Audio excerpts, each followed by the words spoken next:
Hi guys, hi everyone, welcome back to my YouTube channel. ನಾನು Ruchita Jayashree. So ಇವತ್ತು part 3 ನೋಡ್ತಾ ಇದ್ದೀವಿ. ಇವತ್ತೇನೆಲ್ಲ ಎಕ್ಸ್ಪ್ಲೋರ್ ಮಾಡ್ತೀನಿ, ಬನ್ನಿ ನೋಡೋದ.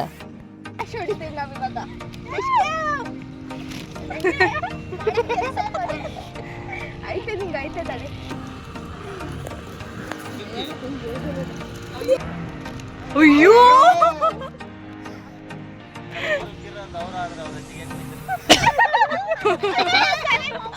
ಏನ್ ಡೈಲಾಗ್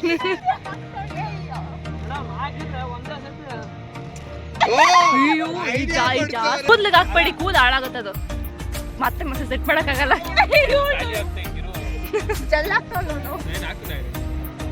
ಏ ಬೇಡ, ಕೂದ್ಲಿಗೆ ಹಾಕ್ಬೇಡ ಪಾಪ. ಒಳ್ಳೇದ್ ಮಾಡ್ತದ.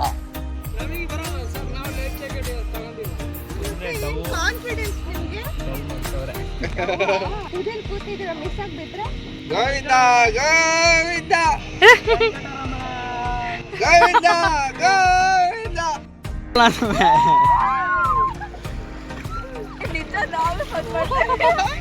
ಅವರೇನೋ ಮಾಡ್ತಾರೆ.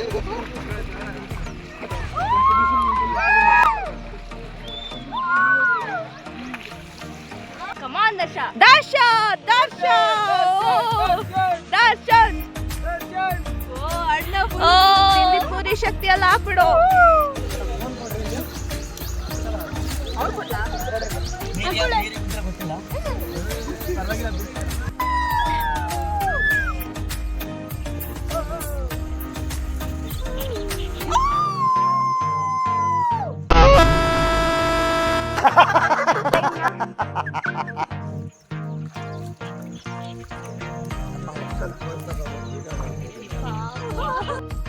ಎಲ್ಲಿದ್ದೆ ಇಲ್ಲಿ ತನಕ, ಎಲ್ಲಿಂದ ಬಂದ್ಯೋ.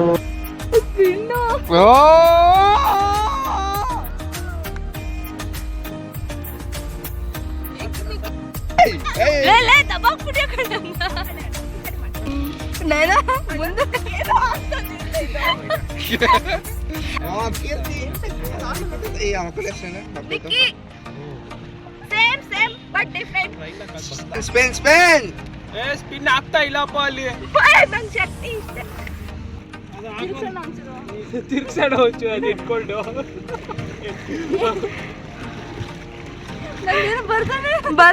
ನನಗೂ ಹಂಗೆ ಆಗಿದ್ದು.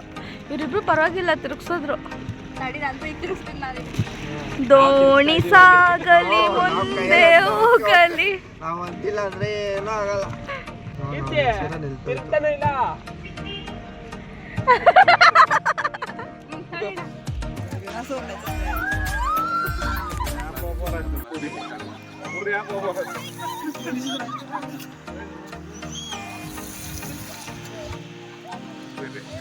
ಹೋದ್ರು. ಬಕೆಟ್ ಅವ್ರು ಉಗ್ಗಿದ್ರು, ಬಕೆಟ್ ತಾನೇ ಹೋಗ್ತಿದ್ರು. A few moments later.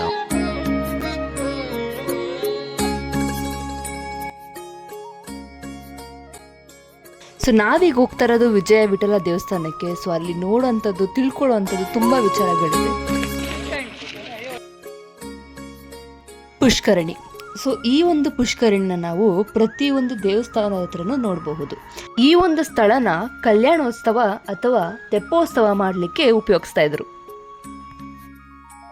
ವಿಜಯ ವಿಠಲ ದೇವಸ್ಥಾನ ಸುತ್ತ ಕೂಡ ನೀವು ವಿಠಲ ಬಜಾರ್ನ ಕಾಣಬಹುದು. ಇಲ್ಲೆಲ್ಲ ಉದ್ದಕ್ಕೂ ಇದೆಯಲ್ಲ, ಇದೆಲ್ಲ ಬಂದು ವಿಠಲ ಬಜಾರ್. ಅವಾಗೆಲ್ಲ ಇಲ್ಲಿ ಕುದುರೆಗಳು, ಚಿನ್ನಗಳು ಎಲ್ಲಾನು ಮಾರ್ತಾ ಇದ್ರು. ವಿಜಯ ವಿಠಲ ದೇವಸ್ಥಾನ, ಈ ವಿಜಯ ವಿಠಲ ದೇವಸ್ಥಾನನ ಹಂಪಿಗೆ ಸೆಂಟರ್ ಆಫ್ ಅಟ್ರಾಕ್ಷನ್ ಅಂತ ಕೂಡ ಹೇಳ್ಬಹುದು. ಇದೇ ದೇವಸ್ಥಾನದಲ್ಲಿ ಸ್ಟೋನ್ ಚಾರಿಯಟ್ ಹಾಗೆ ಮ್ಯೂಸಿಕಲ್ ಪಿಲ್ಲರ್ಸ್ ಕೂಡ ಇರೋದು. ಹೋಗ್ತಿದ್ದಾಗೆ ಎಡಗಡೆ ಸಿಗೋದು ಪಾಕಶಾಲೆ. ಪ್ರಸಾದಗಳನ್ನೆಲ್ಲ ಮುಂಚೆ ಇಲ್ಲೇ ತಯಾರಿಸ್ತಾ ಇದ್ರು. ವಿಜಯ ವಿಠಲ ಹಾಗೂ ರುಕ್ಮಿಣಿ ಅವರ ಮದುವೆಯಾದ ಕಲ್ಯಾಣ ಮಂಟಪ ಇದೆ. ಹಾಗೆ ರಾಜ ಮನೆತನದ ಯಾವುದೇ ಮದುವೆ ಆದ್ರೂ ಇದೇ ಸ್ಥಳದಲ್ಲಿ ನಡೀತಾ ಇತ್ತು. ಇದು ಭಜನಾ ಮಂಟಪ. ಪುರಂದರದಾಸರು ವಿಷ್ಣುವಿನ ಭಕ್ತರಾಗಿರ್ತಾರೆ. ಅವರು ಹಾಡುಗಳನ್ನು ಹಾಡುವ ಮಂಟಪ ಆಗಿದೆ. ಸ್ಟೋನ್ ಚಾರಿಯಟ್, ಕಲ್ಲಿನ ರಥ.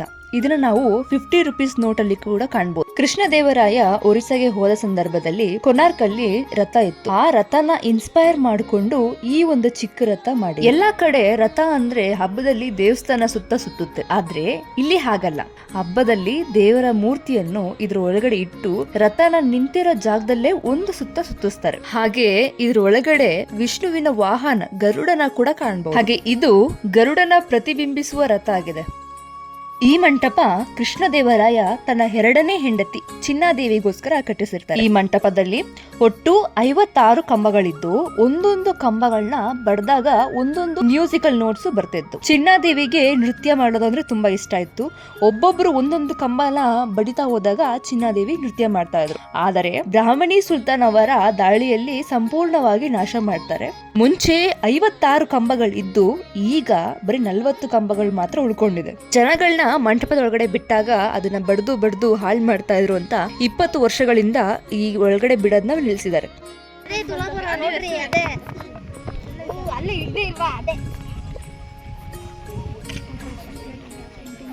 ಸೀತೆ ಸೆರಗು.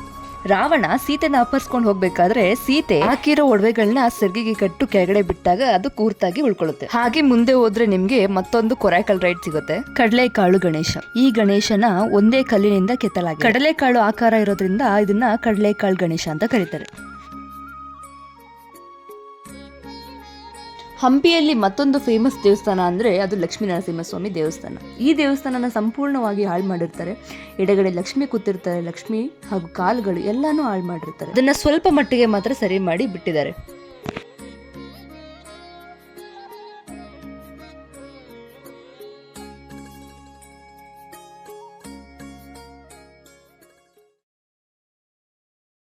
ವಿರೂಪಾಕ್ಷ ದೇವಸ್ಥಾನ. ಈ ವಿರೂಪಾಕ್ಷ ದೇವಸ್ಥಾನ 165 ಫೀಟ್ ಉದ್ದ ಇದೆ. ಹಾಗೆ ಇದ್ರ ಮುಂದ್ಗಡೆ ಚಿನ್ನ ಬೆಳ್ಳಿಯಲ್ಲೆಲ್ಲ ಮಾರ್ತಾ ಇದ್ರು. ವಿರೂಪಾಕ್ಷ ದೇವಸ್ಥಾನದಲ್ಲಿರೋದು ಸ್ವಯಂಭೂಲಿಂಗ, ಯಾವುದೇ ಶಿಲ್ಪಿಯಿಂದ ಮಾಡಿರೋಂಥದ್ದಲ್ಲ. ಹಾಗೆ ಈ ದೇವಸ್ಥಾನದಲ್ಲಿ ತ್ರಿಕಾಲ ಪೂಜೆ ನಡೀತಾನೆ ಇರುತ್ತೆ. ನೀವು ಈ ದೇವಸ್ಥಾನಗಳೆಲ್ಲ ನೋಡಿದ್ರೆ ಮೇಲೆ ಬಣ್ಣ ಇದೆ, ಅದಕ್ಕೆ ಯಾವಾಗ ಬಣ್ಣ ಉಪಯೋಗಿಸ್ತಾ ಇರ್ಲಿಲ್ಲ. ಹೂವು ಹಣ್ಣು ಎಲೆಗಳನ್ನ ಉಪಯೋಗಿಸ್ಬಿಟ್ಟು ಅದಕ್ಕೆ ಬಣ್ಣ ಹಾಕ್ತಾ ಇದ್ರು. ಮಹಾನವಮಿ ದಿಬ್ಬ. ಈಗ ದಸರಾನ ನಾವು ಮೈಸೂರಲ್ಲಿ ಹೇಗೆ ಆಚರಿಸ್ತೀವೋ ಹಾಗೆ ಮುಂಚೆ ಇಲ್ಲಿ ದಸರಾನ ತುಂಬಾ ಚೆನ್ನಾಗಿ ಆಚರಿಸ್ತಾ ಇದ್ರು. ಈಗ ನೀವು ನೋಡ್ತಾ ಇರೋದು ಬರೀ ಸ್ಟೇಜ್ ಆಗಿದೆ. ಇದ್ರ ಮೇಲೆ ಒಂದು ಅದ್ಭುತವಾಗಿರುವಂತ ಒಂದು ಮರದ ಗೋಪುರ ಇತ್ತು. ಅದನ್ನ ಸುಲ್ತಾನ್ ಅವರ ದಾಳಿಯಲ್ಲಿ ಸಂಪೂರ್ಣವಾಗಿ ಬೆಂಕಿ ಹಚ್ಚಿ ಸುಟ್ಟಾಕಿದ್ದಾರೆ. ಕಲ್ಲಾಗಿರೋದ್ರಿಂದ ಈ ಸ್ಟೇಜ್ ಮಾತ್ರ ಉಳ್ಕೊಂಡಿದೆ, ಮಿಕ್ಕಿದೆಲ್ಲ ಸುಟ್ಟು ಬೂದಿಯಾಗಿ ಹೋಗಿದೆ.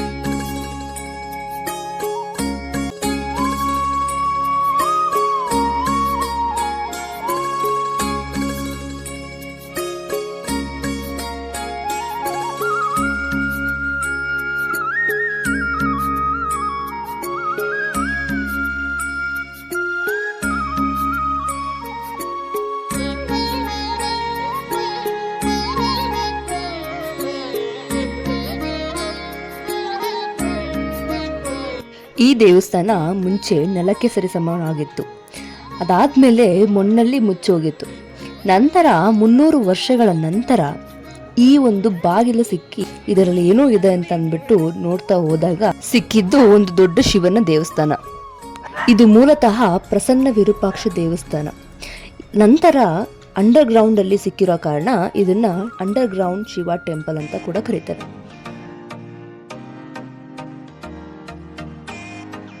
ಎಲ್ಲಿಗೆ ಹೋಗ್ತಾ ಇದೀವಿ ನಾವೀಗ?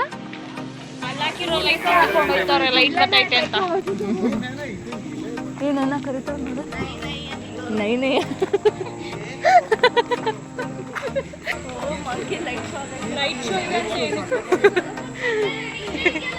ಮಂಕಿ ಲೈಟ್ ಶೋ ಅಂತ.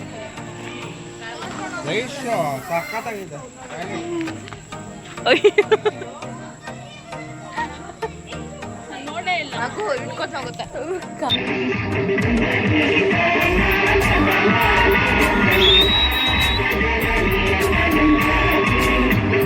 ಇದು ನಾವು 2 ದಿನ ಏನು ಹಂಪಿಯಲ್ಲಿದ್ವಿ ಅದೆಲ್ಲ ಕವರ್ ಮಾಡಿರೋಂಥ ಪ್ಲೇಸಸ್ಗಳು.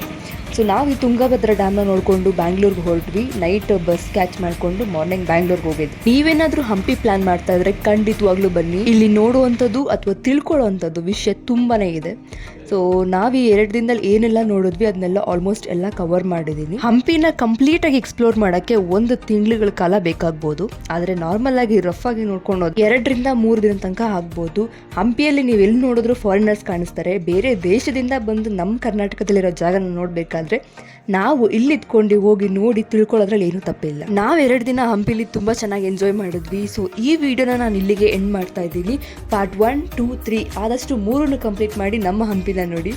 Thanks for watching. Keep supporting. Subscribe ಮಾಡೋದನ್ನ ಮರಿಬೇಡಿ. ಬಾಯ್.